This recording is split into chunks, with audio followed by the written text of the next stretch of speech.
1 knockout, 9 submissions, 7 decisions. Is Bryce Mitchell any good? Arkansas's Bryce Mitchell will take on the surging Gene Silva this weekend, and looks like we have ourselves some old school beef. Bryce Mitchell is a lot of things, let's put it that way. He's a cattle farmer, rapper, with a degree in economics, believes the earth is flat, and feels some type of way about the Jewish people. I'll leave his backstory right there, as to not risk the first strike on this channel. This fight is make or break for Bryce. You can't say the things he did and then lose your next fight on the world stage.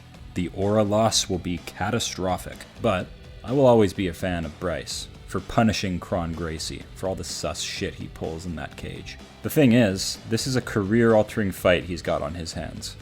Will Bryce Mitchell sink or swim on Saturday?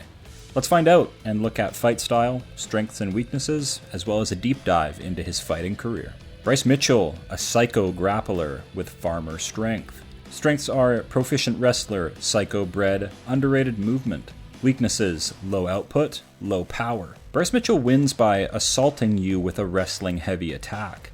He's got crazy grip strength and cardio, which he's learned to weaponize really well. This goes hand in hand with his urgency to find a dominant position to sub you from. But Mitchell loses by making errors in striking range, getting tagged by hard single shots and combinations he didn't see coming. This only started happening recently when facing Ilia Topuria, and the Josh Emmett fight was just hard to watch. He needs the takedown to really get any momentum going in his fights. Best performance is dominating Edson Barboza. Khabib-esque performance over Edson here. This was Bryce's magnum opus. Scorecards read 30-27, 30-26, and 30-25.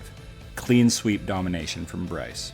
Most fun fight was his twister win over Matt Sales. A twister is essentially when both fighters' backs are to the canvas and you transition to the side and trap one of their defending arms behind your back.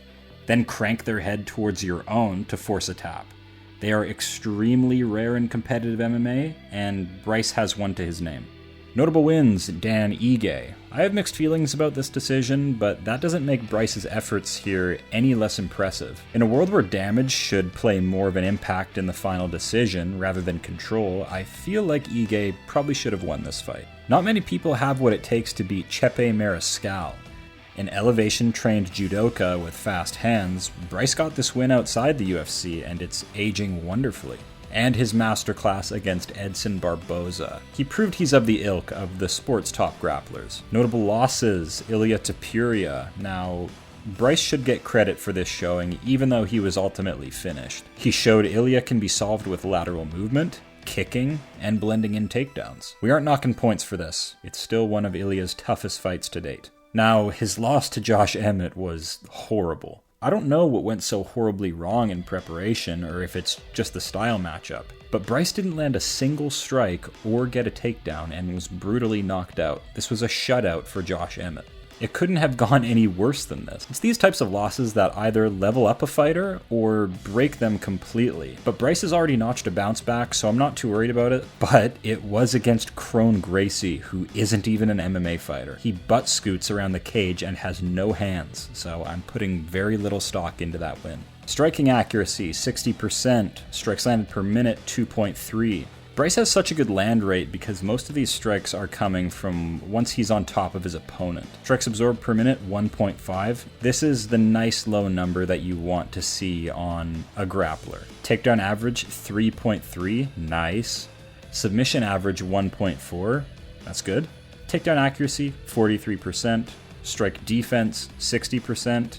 Takedown defense, 33%. Not many people are trying to take Bryce Mitchell down. That's why this number is at 33. Knockdown average, 0.1. That's hilarious. Average fight time, 11 minutes, 31 seconds. And this is how Bryce Mitchell is most likely to win a fight. So it's very rare that another pro fighter is actually caused harm by Bryce's stand-up, but on the ground, he is a consistent problem through 15 minutes. Any major errors in position or in the scramble, and he will make you pay with a submission. Bryce Mitchell does a great job taking the fight into his world, where he works from a cardio advantage, along with crazy grip strength. He's a wrestler at heart and has BJJ to use to finish, but I think his boxing needs work. In 4-ounce gloves, it can only take one mistake to be badly compromised by a punch, and that's exactly what Gene Silva will be looking to do. As always, take care of yourself and have fun. Subscribe to the channel and let me know who you want me to break down next. The list is long, trust me, but I can definitely rearrange it for you guys. MMA makes no fucking sense, but I'm out here trying to put it all together. Until next time.